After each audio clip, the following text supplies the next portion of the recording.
Telangana డిస్కంలకు Singareni shock ఇస్తోంది. మంచిర్యాల జిల్లాలో నిర్మిస్తున్న 800 మెగావాట్ల కొత్త థర్మల్ ప్లాంట్ విద్యుత్తుని తెలంగాణకు కాకుండా రాజస్థాన్కు విక్రయించాలని నిర్ణయించింది. ఇందుకోసం రాజస్థాన్ జెన్కోతో జాయింట్ వెంచర్ ఏర్పాటు చేస్తోంది. తెలంగాణ డిస్కంలో వేల కోట్ల రూపాయలు బకాయిలు పడడమే ఈ నిర్ణయానికి కారణమని తెలుస్తోంది. తెలంగాణ విద్యుత్ అవసరాల కోసం మంచిర్యాల జిల్లా జైపూర్ మండలం పెగడపల్లిలో కొత్తగా నిర్మిస్తున్న 800 మెగావాట్ల థర్మల్ ప్లాంట్ విద్యుత్తును రాజస్థాన్కు విక్రయించాలని సింగరేణి నిర్ణయించింది. దశాబ్దాలుగా తెలంగాణకు వెన్నెముకగా నిలిచిన సింగరేణి ఇప్పుడు పొరుగు రాష్ట్రమైన రాజస్థాన్ విద్యుతుత్పత్తి సంస్థతో జాయింట్ వెంచర్ కంపెనీ ఏర్పాటుకు సిద్దం కాబోతూ ఉండటం చర్చనీయాంశంగా మారింది. ఈ నిర్ణయం వెనుక ఆర్థిక కారణాలు ఉన్నట్లు తెలుస్తోంది.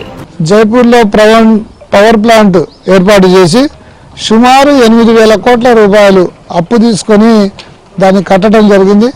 దానికి సంబంధించిన అప్పు అట్లాగే బ్యాంకుల్లో అట్లాగే ఉంది. దాని అప్పు తీర్చడానికి రాష్ట్ర ప్రభుత్వం పవర్ ప్లాంట్ నుంచి తీసుకున్న విద్యుత్తుకు కానీ సింగరేణి నుంచి తీసుకున్న బొగ్గుకు కానీ ఇవ్వాల్సిన డబ్బులు ఇవ్వటలేదు. 50,000 కోట్ల రూపాయలు ఇప్పటికే సింగరేణి అప్పు ఉంది సింగరేణికి రాష్ట్ర ప్రభుత్వం. ఇప్పుడు మళ్ళీ కొత్త ప్లాంట్ కట్టాలంటే ఇంకొక 8,000 కోట్ల రూపాయలు అవుతుంది. మళ్ళీ దాన్ని ఎక్కడి నుంచి అప్పు తీసుకొస్తారు? తెలంగాణ విద్యుత్ పంపిణీ సంస్థలు సింగరేణికి చెల్లించాల్సిన బకాయిలు కొండలా పేరుకుపోయాయి. మంచిర్యాల జిల్లా పెగడపల్లిలో ఇప్పటికే 600 మెగావాట్ల సామర్థ్యంతో 2 థర్మల్ పవర్ ప్లాంట్ యూనిట్లు ఉన్నాయి. మొత్తం 1200 మెగావాట్ల విద్యుత్తును 10 ఏళ్లుగా డిస్కంలకు విక్రయిస్తోంది. ఇందుకు సంబంధించి దాదాపు 27,379 కోట్లు సింగరేణికి డిస్కంలు బకాయిలు పడ్డాయి. ఈ ఆర్థిక లోటుతో సింగరేణి మనుగడ ప్రశ్నార్థకంగా మారుతోంది. దీంతో అదే ప్రాంతంలో కొత్తగా 800 మెగావాట్ల సామర్థ్యంతో మరో యూనిట్ నిర్మాణం మొదలుపెట్టింది. అయితే బకాయిలు పేరుకుపోవడంతో ఈ ప్లాంట్ విద్యుత్తును డిస్కంలకు అమ్మకూడదని నిర్ణయం తీసుకుంది. రాజస్థాన్ కు థర్మల్ విద్యుత్ ఇచ్చి బదులుగా 1500 మెగావాట్ల సౌర విద్యుత్ ప్లాంట్లను ఏర్పాటు చేసేందుకు సింగరేణి రంగం సిద్దం చేసింది.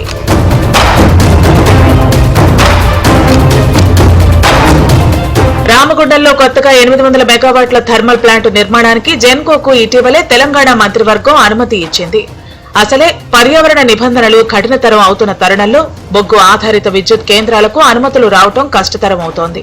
చేతిలో ఉన్న అవకాశాన్ని వేరే రాష్ట్రానికి ధారాదత్తం చేస్తే భవిష్యత్తులో తెలంగాణ పారిశ్రామిక వృద్ధికి అవసరమైన చౌక విద్యుత్ లభ్యత తగ్గే ప్రమాదం ఉందన్న అభిప్రాయాలు వ్యక్తమవుతున్నాయి. ఏదైతే ఈ జెన్కోకు చెల్లించాల్సినటువంటి 27,379 కోట్ల రూపాయలను ఇప్పటికీ జెన్కో సంస్థ కట్టకపోవడం కారణంగా జెన్కో సంస్థ చాలా ఇబ్బందుల్లో ఎదుర్కోవాల్సి వస్తూ ఉంది. కొత్తగా కట్టినటువంటి 800 మెగావాట్ల సంస్థ ఏదైతే ఉందో ఆ సంస్థ ద్వారా వచ్చేటువంటి విద్యుత్ని ఇక్కడ రాష్ట్ర ప్రభుత్వానికి ఇక్కడటువంటి వ్యక్తులకి అందే విధంగా రాష్ట్ర ప్రభుత్వం వెంటనే చర్య తీసుకోవాలి.